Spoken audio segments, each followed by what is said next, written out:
Hi guys, for today's vlog, tour na namin sa school. 6 AM na nga niyan at nalit ako. Naligaw nga ako ng bus kaya lumipat ako sa kabila. Sa Intramuros nga kami unang pumunta. Muntik nga mahulog ni Hana yung phone ko habang nag-video siya. Pumasok na nga kami dito sa Fort Santiago. Umupo nga kami dito saglit at pinapasok na nga kami sa loob. Pinanood niya sa amin ng pananakop na Espanyol sa Pilipinas. Nag-CR nga kami saglit nila Hana at naiwan nga kami. Sabi nga ng tour guide namin, second batch na lang daw kami. Pinasakay na nga kami dito para mag-stroll. May mga bata nga naman na pinagbigyan.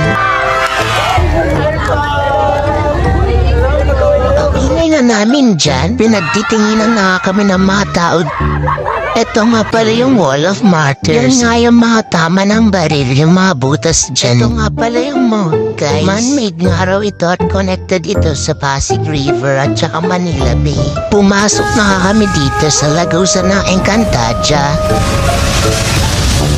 Kami nga yung mga bagong bihag ni Hagorn. Umalik na nga kami sa mundo ng mga tao.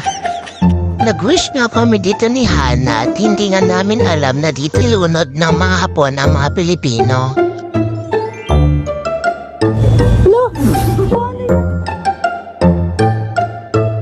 Wishing well yan na ka. Ang sunod na namin pinuntahan ay sa Binondo. Nakatulog nga ako dyan at hindi ko alam kung nasaan na kami. Dito nga pala kami kakain sa tramway buffet. Dito nga lang pala yan sa Pasay. Pinasulat na nga sa amin yung name namin para mabigyan kami ng spoon and fork. Iniwan ko nga saglit sila Hana at Rochelle dyan para kumuha ng sushi. Hindi nga nila alam na isang plate ng sushi yung kinuha ko. Tapos na nga kami kumain. Natulog nga ako saglit sa bus at hindi ko nga alam na nasa school na kami. Mas nauna nga kami nakarating kaysa kila Stephanie.